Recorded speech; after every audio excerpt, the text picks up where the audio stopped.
Hi friends, అందరికీ నమస్కారం. ఎలా ఉన్నారు? నేనైతే చాలా బాగున్నాను. మీరందరూ కూడా బాగుండాలని మనస్ఫూర్తిగా కోరుకుంటున్నాను. ఫ్రెండ్స్, మన సబ్స్క్రైబర్ ఒకరు కామెంట్ చేశారు. వాళ్ళ బాబు బర్త్డే విష్ చేయండి అని. పేరు జహీర్. సో మీరందరూ తప్పకుండా బర్త్డే విషెస్ చెప్పాలని కోరుకుంటున్నాను. జహీర్, హ్యాపీ బర్త్డే నాన్న. నువ్వు ఇలాంటి పుట్టినరోజులు మరెన్నో జరుపుకోవాలని మనస్ఫూర్తిగా కోరుకుంటున్నాను. మరి ఈ రోజు కథ ఓ మనసా నిన్నే, ఎపిసోడ్ నెంబర్ 7.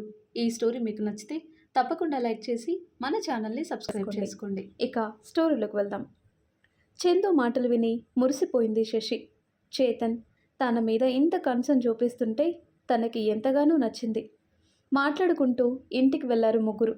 చందు కారాపి చేతన్ వైపు వెళ్తూ ఉండగానే సునామీ వచ్చి మీద పడినట్టు ఎగురుకుంటూ వచ్చి చందుని అమాంతం హక్ చేసుకుంది.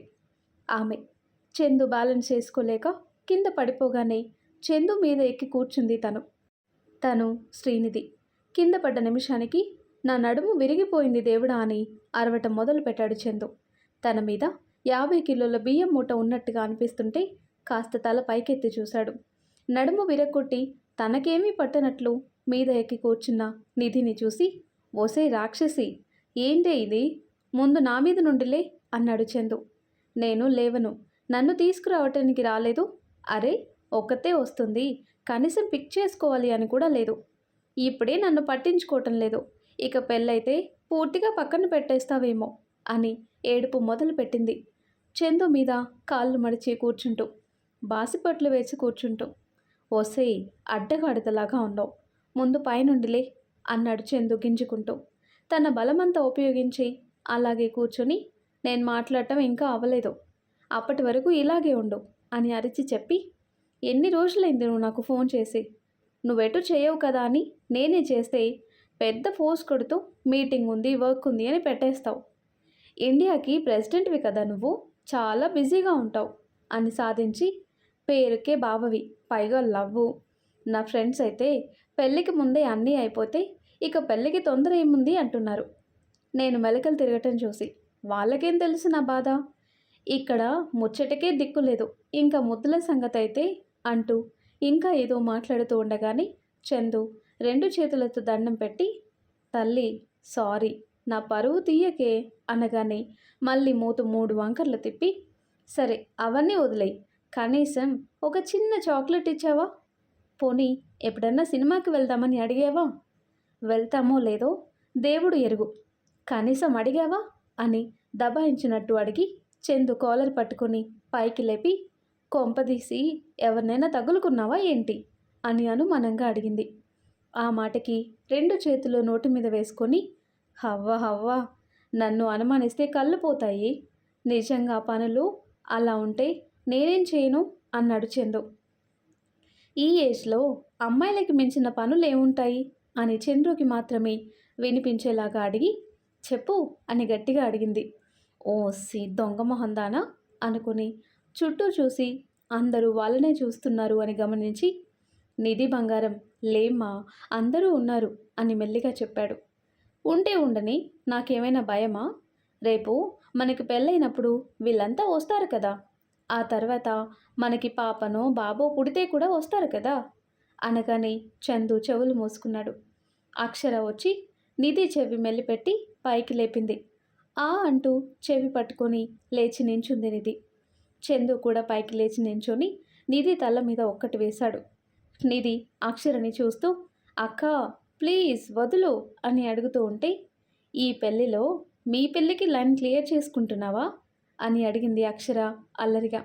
అక్క అంటూ నిధి సిగ్గుపడుతుంటే, బాబోయ్, ఈ దయ్యానికి సిగ్గుపట్టం కూడా వచ్చు అన్నాడు చందు. ఇంతలో అక్షరని ఎవరో పిలిచేసరికి అటుగా వెళ్ళింది. శశి సహాయంతో కార్ దిగి నిధి చందు లాల్లరి చూస్తూ నవ్వుతూ నించున్నాడు చేతన్.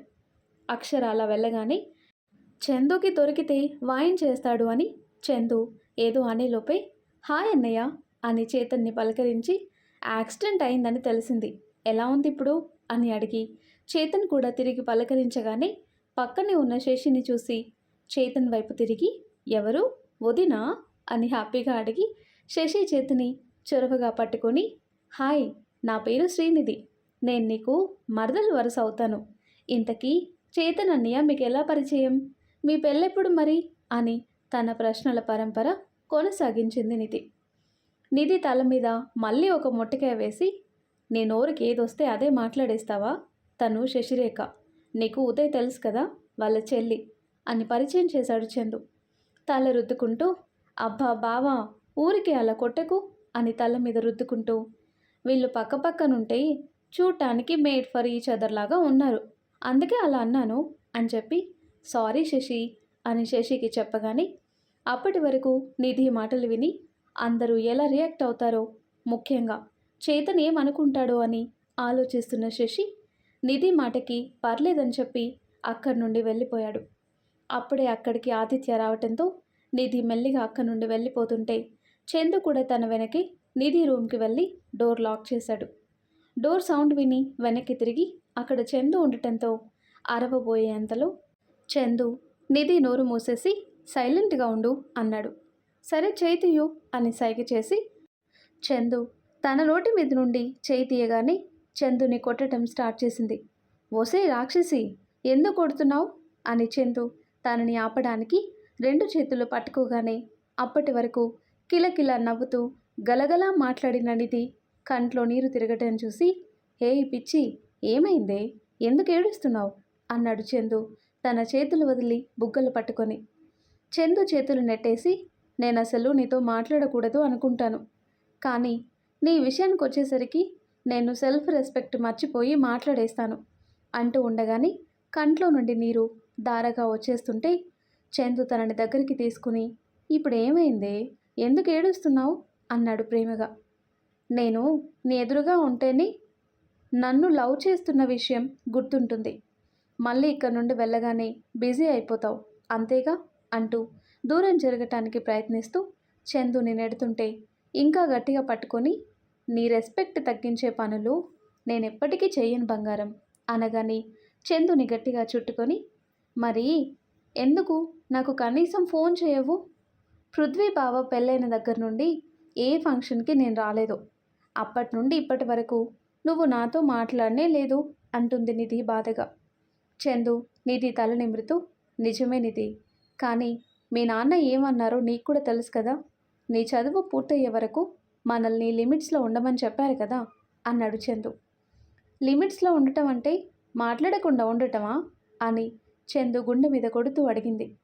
సరే సారీరా, ఇక నుండి అలా జరగదు సరేనా అని చందు అనగానే, నీకు తెలియదు బావా, నాకు ఒక్కోసారి పిచ్చెక్కిపోయేది, చిన్నప్పటి నుండి నేను వెంట పడుతున్నానని నేను నీకు లోకువయ్యానేమో అనిపించేది, నేనంటే నీకు నిజంగా ఇష్టం లేదేమో, ఎవరినో ఒకరిని చేసుకోవాలి కాబట్టి నన్ను చూస్ చేసుకున్నాం అనిపించేది అని చెప్తూ ఉండగా నిధి గొంతు జీరబోయింది. తను ఎంత బాధపడుంటే ఇలా మాట్లాడుతుంది అని అనుకొని ఏడుస్తున్న తన ముఖాన్ని చేతుల్లోకి తీసుకుని కళ్ళు తుడిచి నుదుటన ముద్దు పెట్టి, నీకంటే ఎక్కువ నిన్ను ఇష్టపడ్డాను నేను అన్నాడు చందు. అలా ముద్దు పెట్టగానే కళ్ళు మూసుకొని చిన్నగా నవ్వింది నిధి. తనని మళ్ళీ హక్ చేసుకుని, ఇంకెప్పుడు ఇలా బాధపడకు, మన మధ్య ఈ దూరం మనం దగ్గరయ్యేంత వరకే సరేనా, నీ ఎగ్జామ్స్ అవ్వగానే నేను మామయ్యతో మాట్లాడతాను సరేనా అన్నాడు చందు. అని చిన్నగా అనింది నిధి. మళ్ళీ తన బుగ్గలు పట్టుకొని తన కళ్ళలోకి చూస్తూ, ఇక నవ్వు అన్నాడు చందు. నిధి నవ్వగానే, ఇందాక పాప బాబు అని ఏదో అన్నావు అన్నాడు చందు తనని కవ్విస్తూ. పో బావా అంటూ చందు గుండెల్లో ఒదిగిపోయింది నిధి. పొమ్మంటూ ఇలా గట్టిగా పట్టుకుంటే ఎలా వెళ్ళను అన్నాడు చందు నిధి చుట్టూ చేతులు వేసి. ఆ తర్వాత కట్ చేస్తే నిధి మాటలు విని చేతన్ ఎదురుగా ఉండలేక సాధ్వి దగ్గరికి వెళ్ళింది శశి. వంటింట్లో లడ్డూలు చుడుతున్న సాధ్వి దగ్గరికి వెళ్ళి తను కూడా చేయటం మొదలు పెట్టగానే, ఏంటి బుగ్గలు ఎర్రగా ఉన్నాయి అని అడిగింది సాధ్వి. శశి నవ్వి ఏం లేదు అని తప్పించుకొని, పాప ఎక్కడా అని మాట మార్చేసింది. అభి దగ్గరుంది అని చెప్పి శశి చూస్తున్న వైపు చూసేసరికి చేతన్, ఆదిత్య మాట్లాడుతూ కనిపించారు. చూడటమేనా, మనసులో మాట చెప్పటం కూడా ఉందా అని అడిగింది సాధ్వి. శశి కాస్త డల్ అయ్యి, ఏమో అక్క, వేరే విషయాలు ఫ్రీగా మాట్లాడగలను, కానీ తనంటే ఇష్టం అని మాత్రం చెప్పలేకపోతున్నాను, బహుశా నాకే ఇంకా క్లారిటీ లేదేమో అని నిట్టూర్చింది శశి. ప్రేమ విషయంలో ఆలస్యం అంత మంచిది కాదు శశి. ఆలోచించుకో అని సాధ్వి చెప్పి తన పనిలో పడిపోయింది. శశి లడ్డూలు చేస్తూనే చేతన్ వైపు చూసింది. అదే సమయంలో చేతన్ కూడా శశి వైపు చూసి చిన్నగా నవ్వాడు. నిధి మాటలకి శశి ఫీల్ అయి ఉంటుంది అని మనసులో అనుకున్నాడు చేతన్. కానీ శశి చాలా మెచ్యూర్డ్గా ఆలోచిస్తుంది అని మనసుకు చెప్పుకొని పెళ్లి పనులు చూస్తున్నాడు. కరణ్, కీర్తిలు కాసేపు ఫోన్లో మాట్లాడుకుంటూ కాసేపు పెళ్లి పనుల్లో బిజీ ఉంటూ ఇటు ఫ్యామిలీ అటు లవ్ రెండు ఎంజాయ్ చేస్తున్నారు. ఆదిత్య చెప్పినట్టుగా పెళ్లి ఖర్చు పూర్తిగా తానే చూసుకుంటున్నాడు. సాధన్, దక్షని చూసుకుంటూ వారికి కావలసినవి సమయానికి చూస్తూ పెళ్లి పనులు చేయిస్తున్నారు పార్వతమ్మ గారు. పనులు కూడా తక్కువ సమయం ఉండటంతో త్వరగా అవుతున్నాయి. ఇంట్లో పెళ్లి కల వచ్చేసింది. సాయంత్రానికి ఉదయ్ ఆఫీస్ నుండి వచ్చి ఫ్రెష్ అయ్యి అక్కడికి వెళ్ళి చేతన్ దగ్గర కూర్చున్నాడు. ఆఫీస్ నుండి తను 3 నెలలు బెంగళూరు వెళ్ళవలసి ఉంది అని చేతన్కి చెప్తూ అదే విషయం మాట్లాడుతూ ఉన్నాడు. శశి త్వరగా కలిసిపోతుంది కనుక చిన్న పెద్ద ఇలా తేడా లేకుండా అందరికీ నచ్చేసింది. నిధి, శశి, సాధ్వి, అక్షర అందరూ ఒకే ఈడు వాళ్ళైనందున సరదాగా గడిచిపోతున్నాయి అన్ని పనులు కూడాను. ఎంత డైవర్ట్ అవుతున్నా నిధి మాటలు పదే పదే మదిలో మెదులుతూ ఉన్నాయి చేతన్కి. అలాగే శశికి కూడా. ఆ మాటలు శశికి ఆనందంగా అనిపిస్తుంటే చేతన్కి ఇబ్బందిగా అనిపిస్తున్నాయి. అప్పటి వరకు శశి అంటే ఇష్టం మాత్రమే అనుకుంటున్న చేతన్ మనసు ఇప్పుడు బుద్ధికి విరుద్ధంగా ఇంకా ఏదో కావాలి అని కోరుకోవటం అతని కలవరానికి కారణమైంది. మనసుకి బుద్ధికి మధ్య జరుగుతున్న అంతర్యుద్ధాన్ని అణిచివేసి దక్షన్ సాధన్తో ఆడిస్తూ కూర్చున్నాడు ఒక దగ్గర. రాగానే మన చేతన్ మైండ్ డిస్టర్బ్ చేసి కూర్చుంది ఈ నిధి పాప. నిధి మాటలే ఆలోచిస్తూ ఉన్న మన మజ్ను చూపు అనుకోకుండా శశి వైపు వెళ్ళిపోతుంది. ఇన్ని రోజులు ఫ్రెండ్ అని మాత్రమే అనుకున్న తన మనసు తను నీకు అంతకు మించి అని చెప్పటం మొదలుపెట్టి బుద్ధి ఆ మాటలు అంగీకరించకపోవడంతో విసుగ్గా అనిపించి ఏదో తిన్నాననిపించి ఉదయని తీసుకుని ఫ్లాట్కి వెళ్ళిపోయాడు. చేతన్ అసహనంగా వెళ్ళిపోవటం చూసిన శశి మనసు చేతన్ వెంట వెళ్ళిపోమని చెప్తుంటే సాధ్వి వాళ్ళు వెళ్ళనివ్వకపోవటంతో చేసేది లేక వాళ్ళతో కూర్చుని గోరింటాకు పెట్టుకుంటూ కబుర్లు చెప్తూ ఉండిపోయింది. బంధువులందరూ నిద్రపోవటానికి వెళ్ళిపోయారు. ఆదిత్య, అక్షర, పృథ్వీ, చందు, సాధ్వి, అభి, కరణ్, నిధి, శశి మాత్రమే కూర్చుని ఉన్నారు. సాధన్, దక్షని పెద్దవాళ్ళెప్పుడో వాళ్ళ దగ్గరే పడుకోబెట్టుకున్నారు. శశి మాటి మాటికి ఫ్లాట్ వైపు చూడటం గమనించిన కరణ్ నవ్వి, ఊరికే అటు చూసే బదులు నువ్వు వెళ్తే నాకు ఇక్కడ ఏమీ తోచదు అని చేతుకి చెప్పి ఇక్కడే ఉండమని అడిగి ఉంటే ఇప్పుడు ఈ తిప్పలు ఉండేవి కాదు కదా అన్నాడు. శశి కళ్ళు పెద్దవి చేసి కరణ్ వైపు చూసేసరికి కరణ్ నవ్వి, అంతేగా మరి అన్నాడు.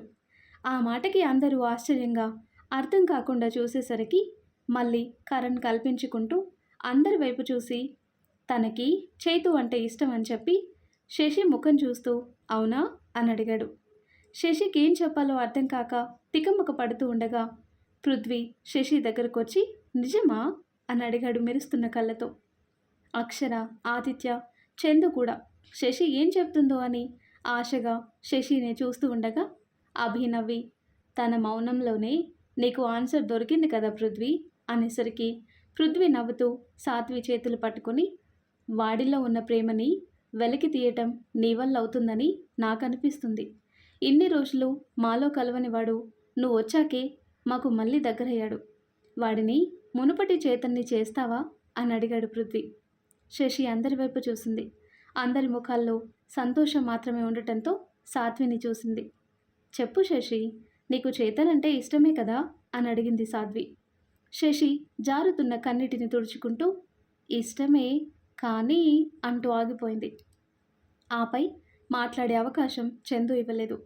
చందు కూడా శశి దగ్గరికి వెళ్ళి వాడికి కూడా నువ్వంటే ఇష్టం శశి, ఉదయం నేను చూశాను కదా, కానీ చేతన్కి ఆ విషయం తెలియటం లేదు. ప్లీజ్ వాడిని నువ్వు మాత్రమే మార్చగలవు, నాకు ఆ నమ్మకం ఉంది అన్నాడు చందు. వాళ్ళందరి మాటల్లో వారికి చేతన్ పట్ల ఉన్న అభిమానం నిజమని గ్రహించి ముఖంలో నవ్వు చేరింది. నీది నోరు తెరిచి శశిని చూస్తూ ఉండటంతో తల మీద ఒకటి వేసి ఏంటే అలా చూస్తున్నావు మా చెల్లిని అన్నాడు శశిని ఉద్దేశించి చందు. అసలు మీరందరూ మీరేనా అప్పుడు నేను ప్రేమిస్తున్నాను మొర్రో అని మొత్తుకున్నా ఒక్కరు కూడా ఇలా సపోర్ట్ చేయలేదు. నువ్వు చిన్నపిల్లవి, నీ ఏజ్‌కి తగ్గ మాటలు మాట్లాడు అనేవాళ్ళు. ఇప్పుడేమో ఎవరో ట్రైనింగ్ ఇచ్చినట్టు అందరూ ఇంత సపోర్ట్ చేస్తుంటే మీరేనా అని డౌట్‌గా ఉంది అని చెప్పింది 2 గుక్కలు తిప్పకుండా. ఆదిత్య నవ్వి, అప్పుడేమో మా తమ్ముడిని ఎలా కాపాడాలి అని ఆలోచించి సపోర్ట్ చేయలేదులే నిధి అన్నాడు. అంతే. నిధి లేచి నించొని బుంగమూతి పెట్టుకొని బావా అనగానే ఏంటే కొడతావా అన్నాడు ఆదిత్య. అమ్మో, అలా చేస్తే నన్ను ఏ మర్డర్ కేసులోనో ఇరికించి లోపలేయవు అనింది కళ్ళు తిప్పుతూ. ఆ మాటకి అందరూ నవ్వగానే నిధి శశి ఎదురుగా కూర్చుని నాకు మార్నింగే డౌట్ వచ్చింది. నేను అలా మాట్లాడినా ఏమీ రియాక్ట్ అవ్వలేదేంటా అని. ఇదన్నమాట మ్యాటర్. ఇక నుండి మా అందరి సపోర్ట్ నీకే. ఇక ఆ మజ్ను ఎలా పడకుండా ఉంటాడో నేను కూడా చూస్తాను అని చెప్పింది నిధి. అప్పటికే తన చిట్టి బుర్రలో రకరకాల ప్లాన్లు ఆలోచిస్తూ. కాసేపటికి శశి ఇంటికి వెళ్తాను అనటంతో పృథ్వీ తనకి తోడుగా వెళ్తూ నాకు చాలా హ్యాపీగా ఉంది శశి. నిన్ను చూసిన రోజే అను నువ్వు మాత్రమే చేతన్కి సరైన జోడి అనుకుంది. ఒకసారి చూడగానే అలా ఎలా అనుకుందో నాకు అర్థం కాలేదు. కానీ ఈరోజు తన మాట నిజమవుతుందంటేనే నాకు చాలా హ్యాపీగా ఉంది. నిజంగా చేతన్ని మార్చే ఓపిక నీకు మాత్రమే ఉంది అన్నాడు పృథ్వీ. శశి చిన్నగా నవ్వి అను బాబు ఎలా ఉన్నారన్నయ్య అని అడిగింది. ఎలాగో బారసాలకి రమ్మని తాతయ్య చెప్పారు కదా, వచ్చి చూడు అన్నాడు పృథ్వీ లిఫ్ట్ డోర్ ఓపెన్ చేస్తూ. అప్పుడే మెల్లిగా బయటకు వస్తున్న చేతన్ని చూసి శశి పరుగున వెళ్ళి చేతన్ చెయ్యి తన భుజం చుట్టూ వేసుకుని ఎందుకు వస్తున్నావు చేతన్ అని అడిగింది. శశికి చేతు మీద ఉన్న ఇష్టం తన కంగారులో కనిపిస్తుంటే పృథ్వీ అలా చూస్తూ ఉన్నాడు వాళ్ళిద్దరిని. చేతన్ పృథ్వీ వైపు చూసి ఓ బావా, మీరు కూడా వచ్చారా? ఈ టైంలో శశి ఒక్కతే వస్తే భయపడుతుందేమో అని మెల్లిగా వస్తున్నాను, మీరే వచ్చారు అంటూ ఇద్దరిని చూసి చెప్పాడు చేతన్. ఆ మాటకి శశి చేతన్ వైపు ప్రేమగా చూసింది. పృథ్వీ నవ్వి ఓకే, లోపలికి వెళ్ళండి, నేను కూడా వెళ్తాను అని చెప్పటంతో లోపలికి రాబావా అన్నాడు చేతన్. మార్నింగ్ వస్తాను చేతు అని చెప్పి వెళ్ళిపోయాడు పృథ్వీ. శశి చేతన్ని ఇంట్లోకి తీసుకువెళ్ళింది. తనతో వెళ్తూ కూడా చేతన్ శశిని చూస్తూ ఉన్నాడు. అంత దగ్గరగా ఉంటే ఈసారి గుండె వేగం చేతన్లో పెరిగింది. శశి తన కోసం పడే ఆరాటం తపన కళ్ళ ముందు కనిపిస్తుంటే తనకి తెలియకుండానే నవ్వేశాడు చేతన్. నెక్స్ట్ డే ఉదయమే చేతన్ కోసం డాక్టర్ వచ్చాడు ఇంటికి. చేతన్ని చెక్ చేసి కట్లన్నీ విప్పేసి మీరు పూర్తిగా కోలుకున్నారు చేతన్, కాలు మాత్రం కొద్దిగా నొప్పి ఉంటుంది, కానీ మెల్లిగా నడుస్తూ ఉంటే తగ్గిపోతుంది 2-3 రోజుల్లో అని చెప్పి లాస్ట్గా కొన్ని మెడిసిన్స్ ఇచ్చారు. ఆ మాటకి శశి ముఖం వెలిగిపోయింది. డాక్టర్ వెళ్ళగానే దేవుడికి దండం పెట్టుకుంది. శశి తన కోసం చేసే ప్రతి చిన్న పని కూడా ఇప్పుడు చేతన్ దృష్టి దాటడం లేదు. అలా ఆ రోజు కూడా మళ్ళీ సాత్వి వాళ్ళతో కలిసి పెళ్లి పనులు చేసి రాత్రికి తిరిగి ఫ్లాట్కి చేరుకున్నారు. పెళ్లి రోజున ఉదయం చేతన్ లేచి హాల్లో కూర్చున్నాడు. శశి అప్పుడే స్నానం చేసి తన రూమ్లో రెడీ అవుతూ ఉండగా డోర్ లాక్ చేసుకోలేదేమో కొద్దిగా తెరుచుకుంది. కుర్చీలు మడతలు వేస్తున్న శశి అద్దంలో కనిపించగానే చేతన్ అనుకోకుండా అటు చూసి అలాగే ఉండిపోయాడు. వెనక థ్రెడ్స్ కట్టడం తనకి రావటం లేదు. వాటితో కష్టపడుతూ ఉండగా అటే చూస్తున్న చేతన్ అడుగులు అటువైపు పడసాగాయి. చేతన్ రావటం గమనించని శశి మాత్రం వాటితో కుస్తీ పడుతూనే ఉంది. పట్టుచీర అవ్వటంతో కుదరక అద్దంలో కనిపిస్తున్న తన నడుముతో పాటు వెనక నుండి శశిని చూస్తుంటే చేతన్లో ఏదో అలజడిగా ఉంది. అలాగే ముందుకు వెళ్ళి శశి చేతులు తప్పించి శశి ఒంటికి తన చేతులు తగలకుండా థ్రెడ్స్ని ముడివేస్తూ ఉండగా లాస్ట్లో 2 వేళ్ళు తగిలాయి. చేతన్ రావటంతోనే ఉలిక్కి పడ్డ శశి అద్దంలో నుండి చేతన్ని చూసి నోరు తెరిచి అలాగే బిగుసుకుపోయింది. చేతన్ వేళ్ళు తనకి తగలగానే కరెంటు షాక్ తగిలినట్టుగా నరాలన్నీ జివ్వుమన్నాయి. శ్వాస వేగంగా ఆడుతుంది. మాటలు గొంతు దాటడం లేదు. చేతన్ శశిని అద్దంలో నుండి చూడగానే తను ఏం చేస్తున్నాడో అప్పుడు తెలిసింది తనకి. ఎలా రియాక్ట్ అవ్వాలో తెలియక సైలెంట్గా వేగంగా బయటికి వెళ్ళిపోయాడు. చేతన్ వెళ్ళగానే గుండె మీద చేయి వేసుకుని బెడ్ మీద కూర్చొని గుండె దడ తగ్గించుకునే పనిలో పడింది శశి. చేతన్ కళ్ళల్లో ఏదో మూల తనంటే ఇష్టం కనిపించింది. కానీ అది ఎక్కువసేపు నిలవలేదు. మెల్లిగా రెడీ అయ్యి బయటకు వచ్చేసరికి చేతన్ బాల్కనీలో కనిపించాడు. చేతన్కి కాఫీ ఇచ్చి ఉదయన నిద్రలేపి వాళ్ళకి డ్రెస్లు తీసిచ్చింది. కాసేపటికి ముగ్గురు రెడీ అయ్యి పెళ్ళికి వెళ్ళారు. అప్పటికే సాధ్వి వాళ్ళందరూ వెళ్ళిపోవటం కూడా జరిగింది. మధ్యలో కొత్త జంట కోసం గిఫ్ట్ కొని తీసుకొని వెళ్ళారు. రంగయ్య అనుకున్న దానికంటే కూతురు పెళ్లి ఇంకా ఆర్భాటంగా జరగటంతో అతని మనసు సంతోషంతో నిండిపోయింది. రంగయ్య కొడుకు కేశవ్ కూడా అందరిని పలకరిస్తూ వచ్చిన వారికి కావలసినవి చూస్తూ ఉన్నాడు. బంధుమిత్రుల సమక్షంలో కరణ్ కీర్తి మెడలో ముహూర్త సమయానికి తాళి కట్టి తన దానిని చేసుకున్నాడు. పెళ్లికొచ్చిన వారందరూ కీర్తి అదృష్టం గురించి గొప్పగా మాట్లాడుకుంటున్నారు. అది వింటున్న లక్ష్మికి మాత్రం ఇన్ని రోజులు తన కూతురు పడిన బాధ గుర్తొచ్చి కీర్తి వైపు చూడగానే తన ముఖంలో నిజమైన సంతోషం కనిపిస్తుంది. అది చూడగానే ఆ సంతోషం ఎప్పటికీ అలాగే ఉండేలా చూడమని దేవుడికి మొక్కుకొని పెళ్లి కార్యక్రమాలు ఒక్కొక్కటిగా ముగించుకొని అప్పగింతలు కూడా జరిపించి ఏడుస్తున్న కీర్తిని కరణ్ చేతిలో పెట్టాడు రంగయ్య. కీర్తి చేయి పట్టుకొని మరో చేయి తన భుజం చుట్టూ వేసి గుండెకి హత్తుకుని ఓదార్చాడు కరణ్. కరణ్ మీద ఉన్న నమ్మకంతో అతని వెంట అత్తవారింటికి వెళ్ళింది కీర్తి. పెళ్లికి రావటం, సాధ్వి వాళ్ళతో కలవటం, మాట్లాడటం అన్నీ చేస్తున్న శశి మనసు మాత్రం ఉదయం జరిగింది మాత్రం మనసులో నుండి పోవటం లేదు. చేతన్ని సూటిగా చూడలేకపోతుంది. దూరం నుండి చేతన్ని చూస్తూ ఆ రోజంతా దూరంగానే ఉంది చేతన్కి. కట్లు తీసేయటంతో చేతన్ సపోర్ట్ లేకుండానే నడుస్తున్నాడు. ఎన్ని రోజులు ఎప్పుడూ పక్కనే ఉండి అన్ని పనులు చేసి పెట్టిన శశి ఇప్పుడు తన చూపు తప్పించుకొని తిరగటం చేతన్ మనసు ఫీల్ అవుతుంది. ఉదయం తను చేసిన పనికి శశి అలా చేస్తుందని తనకి తెలియంది కాదు. కానీ శశి దూరంగా ఉండటం మాత్రం నచ్చటం లేదు. పెళ్లి నుండి త్వరగానే వెళ్ళారు ముగ్గురు. ఉదయ్ బెంగళూరు అదే రోజు సాయంత్రం వెళ్లాల్సి ఉంది కనుక ఫ్లాట్కి వెళ్ళగానే ఉదయ్కి లగేజ్ సర్దిచ్చి తాను కూడా 2 రోజులు ఇంటికి వెళ్తాను అని చెప్పింది. ఉదయ్ శశి తల నిమిరి జాగ్రత్తగా వెళ్ళు అని చెప్పి నేను లేకుండా ఇక్కడ ఉండటం ఏమీ ఇబ్బంది లేదు కదా అని అడిగాడు. ఉదయ్ అలా ఎందుకు అడుగుతున్నాడో అర్థం అవ్వక ఉదయం జరిగింది చూశాడా అనే అనుమానం రాగానే ఉదయ్ని కూడా చూడలేక బ్యాగ్ సర్దుతూ నాకేం ఇబ్బంది ఉంటుందన్నయ్య, చైతు మీద ఆ మాత్రం నమ్మకం లేదా అని అడిగింది. చీచి అలా కాదు శశి, వాడి మీద నాకు నమ్మకం లేక కాదు, ఎందుకో అడగాలనిపించింది అన్నాడు. ఉదయ్ బ్యాగ్ సర్దిచ్చి తను కూడా రూమ్లోకి వెళ్ళి చీర మార్చుకొని వచ్చింది. చేతన్ డ్రైవ్ చేయటం ఎందుకులే అని ఉదయ్ క్యాబ్లో వెళ్తాను అంటే ఆదిత్య కానిస్టేబుల్ నుంచి పంపాడు ఎయిర్పోర్ట్ వరకు. ఉదయ్ వెళ్తుంటే శశికి బాధగానే ఉంది. కానీ తన కోసం ఉదయ్ ఎదుగుదల ఆపటం ఇష్టం లేక సైలెంట్గా ఉంది. అందులో గత కొద్ది రోజులుగా ఇంటి మీద బెంగ మొదలైంది తనలో. ఉదయ్ వెళ్తుంటే తన కంట్లో నీరు తిరగటం చూసిన చేతన్ శశి చేయి తట్టి వర్క్ త్వరగా అయిపోతే వెంటనే వస్తాడు అని చెప్పాడు. శశి ఏం మాట్లాడకుండా ఇంట్లోకి వెళ్ళిపోయింది.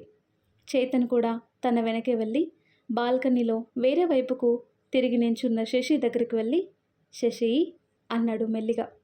వస్తున్న కన్నిటిని దాచేసి ముఖం చేతన్కి కనిపించే విధంగా సైడ్కి తిప్పి ఏంటి అని అడిగింది.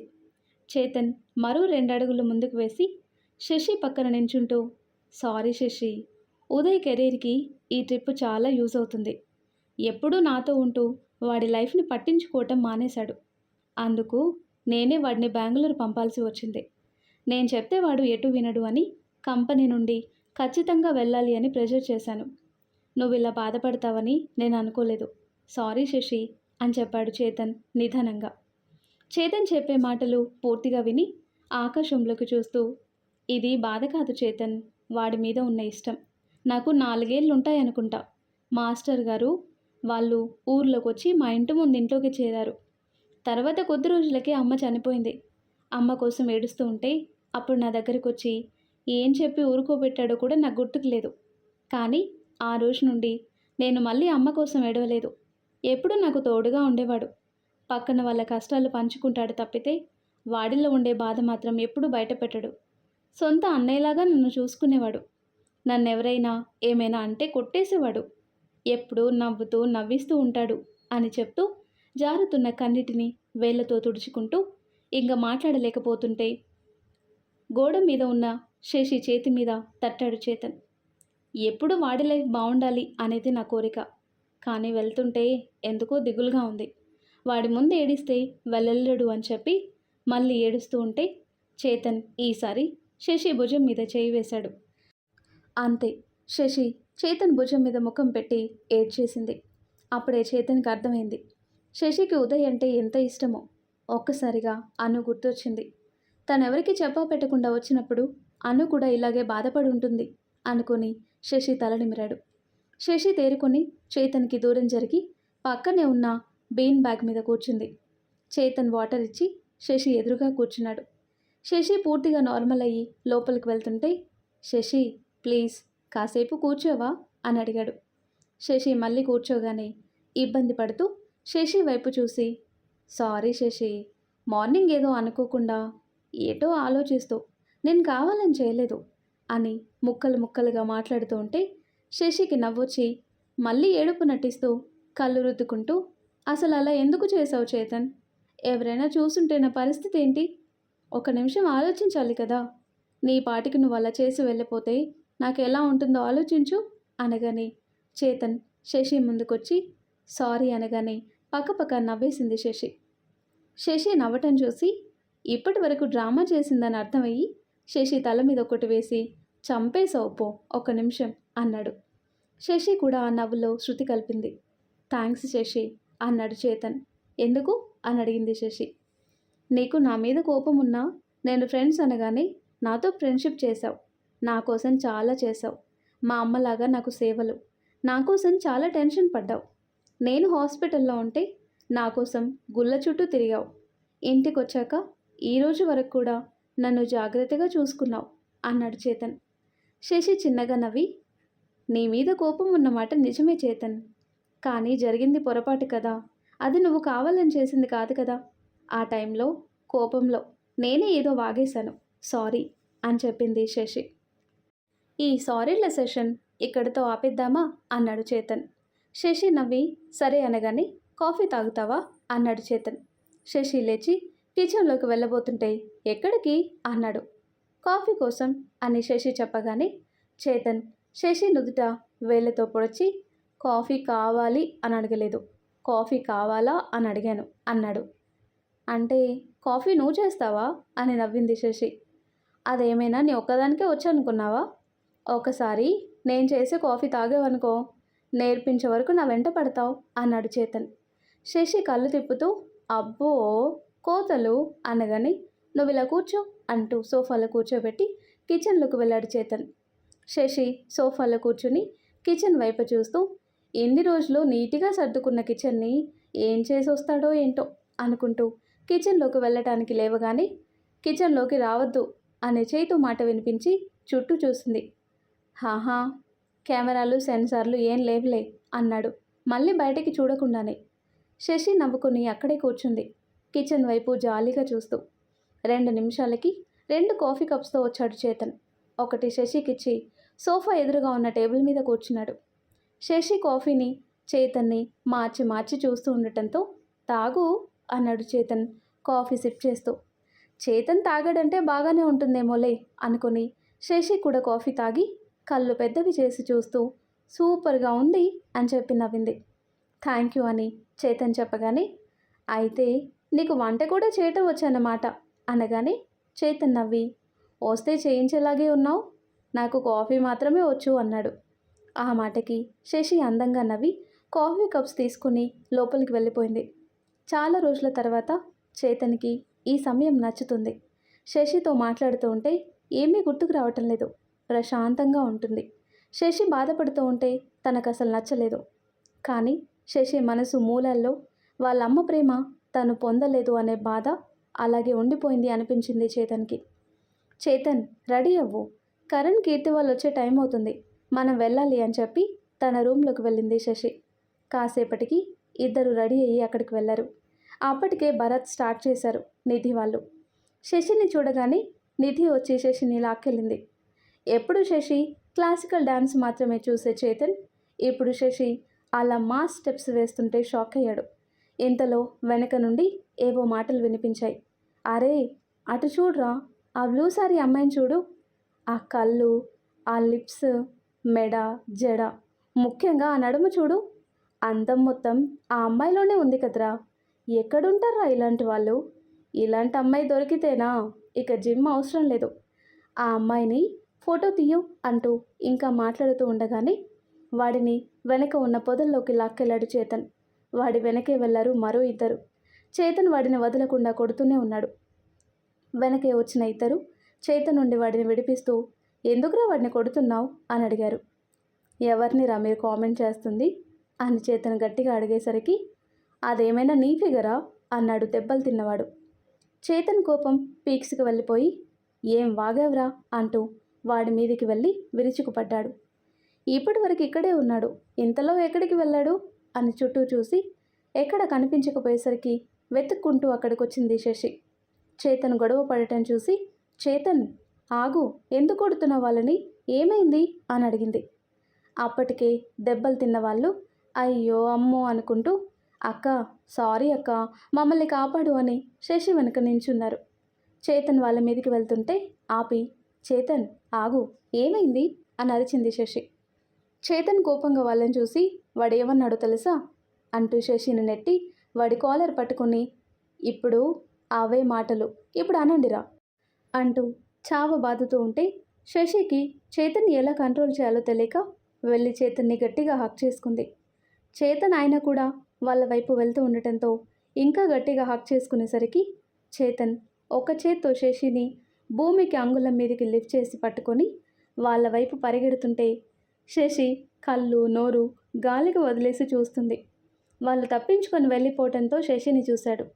నోరు తెరిచి ఉంటే దోమలు దూరుతాయి అని చెప్పి నోరు మూసి, ఏంటి అలా చూస్తున్నావు, వంటి మీద పిడికెడు కండలేదు కానీ నన్ను ఆపుదాం అనుకున్నావా అన్నాడు సీరియస్గా ముఖం పెట్టి. అలా అని ఎత్తుకొని పరిగెడతావా అని ఆశ్చర్యంగా అడిగింది శశి. లేకపోతే నీ బలంతో ఆపేద్దాం అనుకున్నావా అన్నాడు కళ్ళెగరేస్తూ. అయినా వాళ్ళని ఎందుకు కొట్టావు అని అడిగింది శశి. శశిని పైనుండి కింద వరకు చూసి, కొట్టాల్సింది వాళ్ళని కాదు నిన్ను అంటూ చేయి ఎత్తి కొడతాడు అని కళ్ళు మూసేసిన శశిని కొట్టకుండా కంట్రోల్ చేసుకుని, ఇక్కడ డ్యాన్స్ చేస్తావని తెలుసు కదా, అలా ఎటు పడితే అటు ఎగురుతున్నా ఎటూ జరగకుండా ఏమీ కనిపించకుండా ఉండే డ్రెస్ వేసుకోవాలని తెలియాలి కదా అన్నాడు చేతన్. ఆ మాట వినగానే ఏం జరిగి ఉంటుందో అర్థం చేసుకుని సైలెంట్ అయింది. ఈ రోజుల్లో తనలాగా పద్ధతిగా డ్రెస్ చేసుకోవటం చాలా అరుదు. అలాంటి తనని కూడా కామెంట్ చేశారు అంటే తప్పు ఎవరిలో ఉందో ఆలోచించి తల వంచేసిన శశి ఎదురుగా నించుని తన తల పైకెత్తి, సారీ, వాళ్ళు తప్పుగా మాట్లాడేసరికి ఆ కోపంలో ఏదో అనేశాను అని సంజయ్షి ఇవ్వబోతుంటే పర్లేదని చెప్పి అక్కడి నుండి వెళ్ళిపోయింది. అబ్బా, ఇప్పుడు శశి అలిగిందా, నాకు బ్రతిమాలటం కూడా రాదు కదా అనుకున్నాడు చేతన్. చేతన్ చూస్తున్నంతలోనే ఫ్లాట్కి వెళ్ళి డ్రెస్ మార్చుకొని చూడీదార్ వేసుకొని వచ్చింది. తన మాటలకే శశి డ్రెస్ మార్చుకుందని అర్థమైనా ఫ్లాట్కి వెళ్ళిన తర్వాత మాట్లాడదాంలే అనుకుని చందు వాళ్ళతో మాట్లాడుతూ ఉండిపోయాడు. ఇంతలో కరణ్, కీర్తి ఇంట్లోకి రాగానే కీర్తితో దీపం వెలిగించి ఇద్దరిని వేరువేరు రూమ్స్కి పంపారు. కరణ్ ఫ్రెష్ అయ్యి వచ్చి చందు వాళ్ళతో కూర్చున్నాడు. కాసేపటికి అందరూ తినేసి వెళ్ళి పడుకున్నారు. శశి కూడా చేతన్తో ఏమీ మాట్లాడకుండానే రూమ్లోకి వెళ్ళి డోర్ వేసేసుకుంది. చేతన్ జుట్టు పట్టుకొని, ఈ అమ్మాయిలు వాళ్ళ మంచి కోసం చెప్పినా అలుగుతారేంటో అస్సలు అర్థం కారు అనుకుంటూ వెళ్ళి పడుకున్నాడు. ఆ నెక్స్ట్ డే వ్రతంకి కావాల్సిన ఏర్పాట్లు జరుగుతున్న ఇంట్లో చేతన్కి కాఫీ ఇచ్చేసి రూమ్లోకి వెళ్తుంటే తన వెనకే వెళ్ళాడు చేతన్. చేతన్ని చూసి కూడా ఏమీ మాట్లాడకుండా కబోర్డ్ నుండి డ్రెస్ తీసుకుంటూ ఉంటే చేతన్ శశి దగ్గరికి వెళ్ళి, వాళ్ళ మాటలు విని కోపం వచ్చింది, అందుకే అలా అనేశాను. అయినా నువ్వెప్పుడు ఎలా ఉంటావో అలాగే ఉండు, అలా ఉంటేనే నువ్వు బాగుంటావు శశి. ఈ మౌనవ్రతాలు, ఈ డ్రెస్సులు నీకు సెట్ అవ్వవు. సారీ చెప్పాను కదా, ఇంకా వదిలే అని చెప్పి వెళ్ళాడు చేతన్. శశి ఒక నిమిషం ఆలోచించి డ్రెస్ కబోర్డ్లో పెట్టేసి చీర తీసుకుని స్నానానికి వెళ్ళింది. తను రెడీ అయి రాగానే శశి బుగ్గలు లాగి, ఇప్పుడు బాగున్నావు అని నవ్వాడు చేతన్. తన బుగ్గలు తాను తడుముకొని సిగ్గుపడింది శశి. ఇద్దరు పూజ టైంకి వెళ్ళారు. శశి అక్కడ అన్ని పనులు చేసి, ఇక్కడ గజమాల కట్టడం ఎవరికి వచ్చు అనగానే అందరూ ఒకరి ముఖాలు ఒకరు చూసుకున్నారు. నేను కడతాను పంతులు గారు అని చెప్పి ఒక పక్కన కూర్చొని సహస్రనామాలు చదువుతూ గజమాల అల్లింది శశి. అందరూ ఆశ్చర్యంగా చూస్తున్నారు తన వైపు. శశి అల్లిన మాల అందుకుని, చాలా బాగా మాల కట్టావు. ఈ రోజుల్లో పిల్లలకి పూలు కట్టడమే రావట్లేదు. అలాంటిది ఎంత బాగా గజమాల అల్లావు అంటూ మెచ్చుకొని మాల తీసుకువెళ్లారు రుక్మిణి గారు. శశిలో ఈ ప్రత్యేకత చేతన్‌కి చాలా ఇష్టం. పూజ కూడా నిర్విఘ్నంగా అయిపోయింది. పూజ అవ్వటంతోనే భోజనాలు చేసి కాస్త రెస్ట్ తీసుకున్నారు. అదే రోజు సాయంత్రం రిసెప్షన్ ఏర్పాటు చేశారు. ఆ తర్వాత రోజు బంధువులు పలచబడటం మొదలైంది. అభి ఫ్యామిలీ, ఆదిత్య ఫ్యామిలీ, శశి, నిధి, చేతన్ వాళ్ళు మాత్రమే ఉన్నారు. అదే రోజు నైట్ ఫస్ట్ నైట్ అవ్వటంతో అమ్మాయిలు కీర్తిని, అబ్బాయిలు కరణ్‌ని ఆడుకోవటం మొదలుపెట్టేశారు. కింద నుండి పువ్వుల బుట్ట పట్టుకుని వెళ్తున్న శశిని పిలిచింది నిధి. వెనక్కి చూస్తూ ముందుకు నడుస్తున్న శశి ఎదురుగా వస్తున్న అతనికి తగిలి పడబోతూ ఉంటే అతను శశి నడుం చుట్టూ చేయి వేసి పడకుండా పట్టుకున్నాడు. శశి చేతిలో ఉన్న పువ్వులన్నీ గాలిలోకి ఎగిరి పువ్వులన్నీ వాళ్ళ మీద పడ్డాయి. శశిని పట్టుకుని కళ్ళార్పకుండా చూస్తున్న అతన్ని చూడగానే నోరు తెరిచింది నిధి. నోరు గాలికి వదిలేసి బిగుసుకుపోయిన నిధి తల మీద ఒకటి వేసి, ఏం చూస్తున్నావే అంటూ అటుగా చూస్తున్న చందు గొంతులో ఉన్న యాపిల్ మింగేసి, ఏంటే ఇది, ఏం చేసావు అసలు అన్నాడు గుట్లు అప్పగించి చూస్తూ. యాక్చువల్గా ఏం జరిగిందంటే, రూమ్ డెకరేట్ చేస్తున్న సాధ్వి శశిని పిలిచి, కింద పువ్వుల బట్టు ఉంటుంది, కాస్త తీసుకురావా శశి అంటూ దక్షాన్ని తీసుకుని పాలు పట్టింది. సరే అంటూ కిందికి వెళ్ళింది శశి. నీళ్లు తాగుతున్న నిధి భుజం మీద తట్టి, పువ్వుల బుట్ట ఎక్కడుంది అని అడిగింది శశి. ఫ్లాట్కి వెళ్తా అని మళ్ళీ పువ్వుల బుట్ట అడుగుతున్నావు, కొంపదీసి మీకు అప్పుడే పువ్వులతో పని పడిందా ఏంటి అని అడిగింది నిధి శశికి చెక్కిలి గింతలు పెడుతూ. చిచ్చి, నిన్ను అడిగాను చూడు, నాకు బుద్ధి లేదు అని చెంపలు వాయించుకొని సాధ్వి అక్క తెమ్మని చెప్పింది అంటూ ఎక్కడుంది అని అడిగింది. పద, నేను కూడా వస్తాను, తీసుకొని వెళ్దాం అని మెట్ల కింద సైడ్కి వెళ్తుంటే నిధిని పిలిచారు రుక్మిణి గారు. హా అత్త, వస్తున్నాను అని అటు వెళ్తూ, నువ్వు తీసుకెళ్ళు శశి, నేను ఇప్పుడే వస్తాను అని చెప్పి అటు వెళ్ళి అక్కడ ఆవిడకి అడిగిన డబ్బా అందించి వచ్చేసరికి శశి పువ్వుల బుట్ట పట్టుకుని పైకి వెళ్ళటం చూసి శశి అని కేకేసింది నిధి. శశి మెట్లెక్కి వెనక్కి తిరిగి ఏంటి అనేసరికి పైనుండి కిందికి ఫోన్ మాట్లాడుతూ వస్తున్న చేతన్ శశిని గమనించకుండా తగిలేసరికి మెట్ల మీద ఒకటే కాలు మీద నించున్న శశి వెనక్కి పడబోయి చేతిలోని బుట్టని గాల్లోకి ఎగరేసింది. అలర్ట్ అయిన చేతన్ శశి నడుం చుట్టూ చేయి వేసి పట్టుకొని పడకుండా బ్యాలెన్స్ చేసుకుని నించున్నాడు. పడిపోయాననుకుని కళ్ళు మూసేసిన శశి ఎంతసేపటికి నడుము విరగకపోవటంతో మెల్లిగా కళ్ళు తెరిచేసరికి తన ముఖానికి అంగుళం దూరంలో ఉన్న చేతన్ని చూసి స్లో మోషన్లో కనురెప్పలు వాల్చి తెరిచి తన చేతుల్లో ఉన్న చేతన్ షర్టుని ఇంకా గట్టిగా పట్టుకుంది. పైకి ఎగరేసిన బుట్ట అలాగే ఉండదు కదా, పువ్వులన్నీ కుమ్మరించినట్టు ఇద్దరి మీద పడ్డాయి. శశి పడిపోతుందని పరిగెత్తుకుంటూ మెట్లెక్కిన నిధి వాళ్ళని శశి వెనక నుండి చూడటంతో తనకి వేరేలాగా కనిపించింది. చేతన్ శశిని కిస్ చేస్తున్నట్టుగా కనిపించేసరికి నోరు గాలికి వదిలి చూస్తుంది. క్షణాల్లో నిధి రావటంతో ఖాళీ బుట్ట నిధి నెత్తిన పడింది. బుట్ట అలాగే పైకనుకొని టోపీలాగా పెట్టుకొని వాళ్ళని చూస్తుంది నిధి. ఇదేంటి ఇలా పరిగెడుతుంది అని అటుగా వచ్చిన చందుకు కూడా వాళ్ళు అలాగే కనిపించటంతో నోట్లో ఉన్న యాపిల్ ముక్క గొంతుకి అడ్డుపడింది. బలవంతంగా ఆ ముక్కని మింగేసి కళ్ళు పెద్దవి చేసి చూస్తూ నిధి తల మీద ఒకటి వేసి, ఏం చేశావి వాళ్ళని అని అడిగాడు. నిధి తల మీద రుద్దుకుంటూ వాళ్ళని కళ్ళప్పగించి చూస్తూ, అబ్బా ఏం పోజ్ ఇది అంటూ చందు చేతిలో ఉన్న ఫోన్ అందుకొని ఫోటోలు తీసింది. ఫ్రెండ్స్, ఈ ఫోటోని గుర్తుపెట్టుకోండి. ఓసేయ్, అలా చూడొద్దే, అది తప్పే అన్నాడు చందు మెల్లిగా. ఏం కాదు, ఇలాంటి సీన్స్ మూవీలో వస్తే కళ్ళు మూసుకుంటావా నువ్వు అంటూ ఒక మెట్టు ఎక్కేసరికి ఏదో తేడా కొట్టి ఇంకో 2 మెట్లు ఎక్కి చూసింది.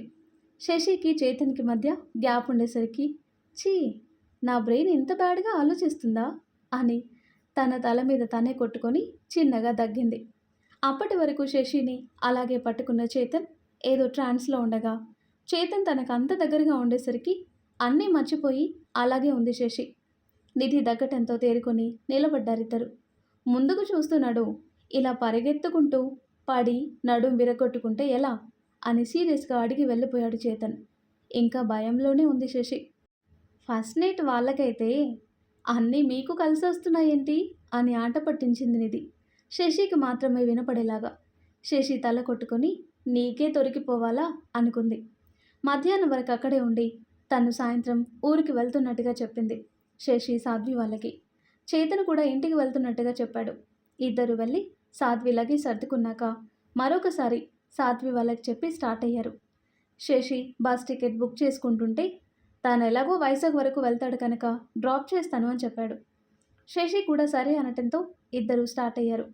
గంటల తరబడి ప్రయాణంలో చేతన్ ఒకడే డ్రైవ్ చేస్తుంటే మధ్యలో డాబా దగ్గర ఆగి ఇద్దరు తినేసి బయలుదేరుతుంటే కాసేపు నేను డ్రైవ్ చేస్తాను అని చెప్పింది శశి.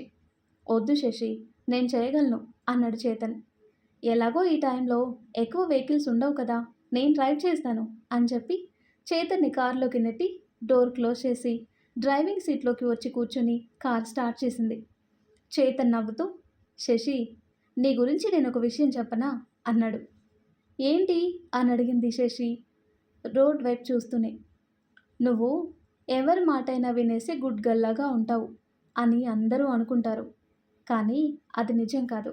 నువ్వు చేయాలనుకున్నది మాత్రమే చేస్తావు, అవతల వాళ్ళు చెప్పేది వింటావు అంతే అని నవ్వాడు చేతన్. శశి కూడా ఆ నవ్వులో శృతి కలిపింది.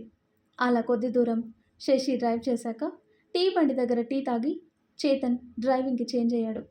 తను నిద్రపోతే పక్కనే ఉన్న చేతన్కి కూడా నిద్ర వస్తుందని ఏదో మాట్లాడుతూ కూర్చుంది శశి. కానీ ఈ కొన్ని గంటల ప్రయాణంలో శశికి చేతన్ మనసు మరింత తెలిసింది. శశి సాన్నిహిత్యం చేతన్కి కూడా నచ్చింది. ఆ నిమిషం ఇద్దరికి తెలియని మరొక విషయం, వీరి వెనకే కొంతమంది హైదరాబాద్ నుండి ఫాలో అవుతున్నారు అని. మరి ఆ తర్వాత ఏం జరుగుతుందో నెక్స్ట్ వీడియోలో తెలుసుకుందాం. ఎంతో ఇంట్రెస్టింగ్గా ఉండే ఈ స్టోరీ నెక్స్ట్ పార్ట్స్ కోసం ఈ వీడియో లైక్ చేసి మన ఛానల్ని తప్పకుండా సబ్స్క్రైబ్ చేయండి. Thanks for watching.